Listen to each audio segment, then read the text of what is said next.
Magandang araw po ulit. Welcome back po sa ating channel. Pag-uusapan natin ngayon ang mga bagay na pwedeng baguhin o i-improve sa ating sarili.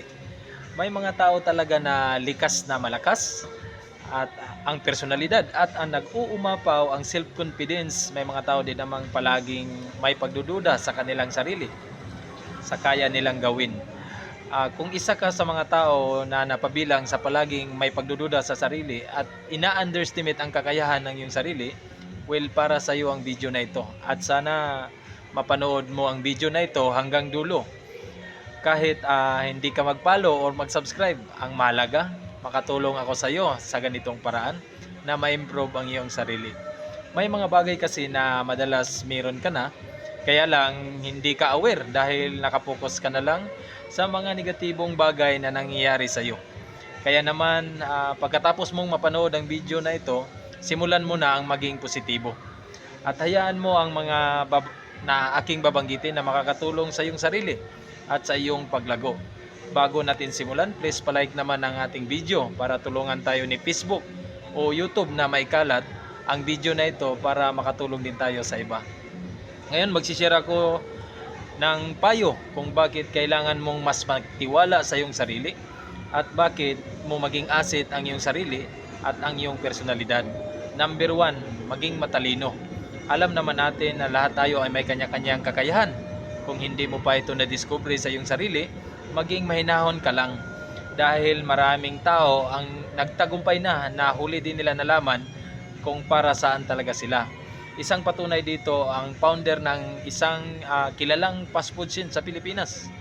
Ang may-ari ng KFC, isang American businessman na nakaranas pa nga noon ng halos 1,200 rejection times sa kanyang produkto noon na si Colonel Sander. Just imagine kung gaano kahirap ang pinagdaanan ng taong ito na kung hindi ako nagkakamali, sa edad na 65 years old, tsaka pa niya naabot ang salitang success.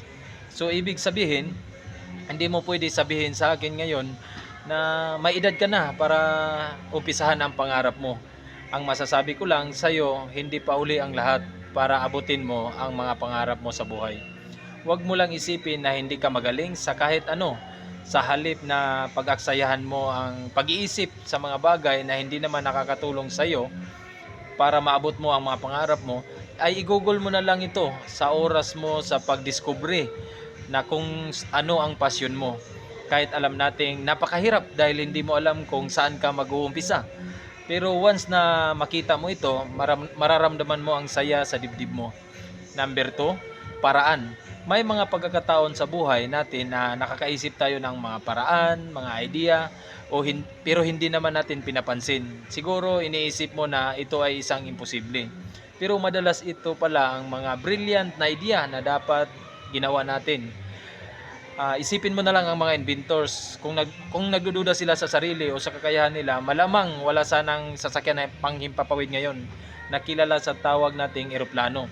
Ang mga taong unang nakaimbento sa sasakyang panghimpapawid ay ang magkapatid na Amerikano na si Wilbur Wright at si Orville Wright noong December 17, 1903. Ang idea na ito ay nagsimula lamang sa isang saranggula.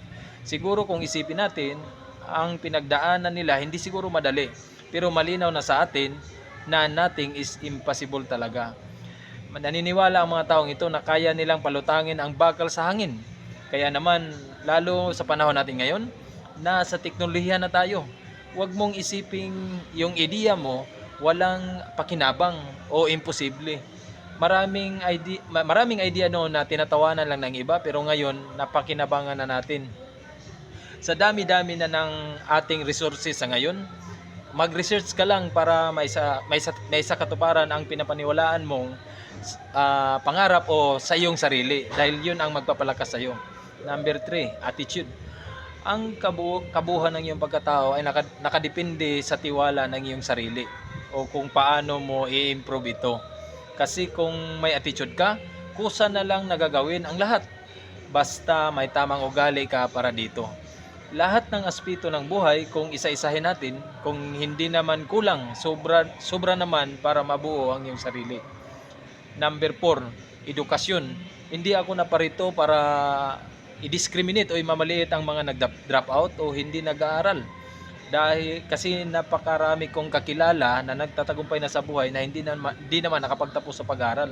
Ako mismo ay naniniwala na hindi mo kailangan ng certificate o diploma para umasinso sa buhay. Kung paano umasinso ay hindi lang ito natutunan sa pag-aaral. Natutunan din ito sa mga karanasan o pinagdaanan mo sa buhay. Ito yung mga natutunan mo dahil sa kahirapan ng buhay, mga aral na mula sa iyong magulang, mga aral na mula sa tamang tao na nakapaligid sa iyo. Ito yung mga natutunan mo mula sa pagkakamali mo at pagkakamali ng iba na nagtuturo sa iyo kung paano mo mapaunlad ang iyong sarili. Ito yung mga aral na kailanman hindi na mawawala sa iyo, na siya namang dahilan para sa pag-asinso at pag-abot ng mga pangarap mo. Oo, hindi talaga madali ang buhay. Pero sa bawat karanasan at bawat pagsubok, natututo tayong lumaban at mas nagiging malakas tayo kumpara sa kung sino tayo sa nakaraan. Number 5, disiplina. Ang disiplina ay isang paglalarawan ng iyong pagkatao. Pagising ng mas maaga mula sa iyong mga kinakain at sa mga ibang maliliit na bagay na hindi mo napapansin pero napapansin ito ng iba. Magiging proud ka dito. Ang disiplina ay hindi ito namamana. Hindi din ito inborn. Ito ay nadidevelop at ito ay isang choice. Kaya kung meron ka nito, congrats po. Isa ka sa pinakamaswerteng nilalang na existing sa mundong ito dahil isa kang malakas na uri ng tao na pinagpala. At kung ikaw naman ay ang taong walang disiplina, magbago ka na. At kung gagawin mo ito, magugulat ka sa susunod na pagkakataon dahil isa ka na ring pinakamalakas at pinakamagaling na tao. At maraming salamat pala nakarating ka sa channel ko. Sana maging matagumpay ka sa buhay kasama ang iyong pamilya. Paalam.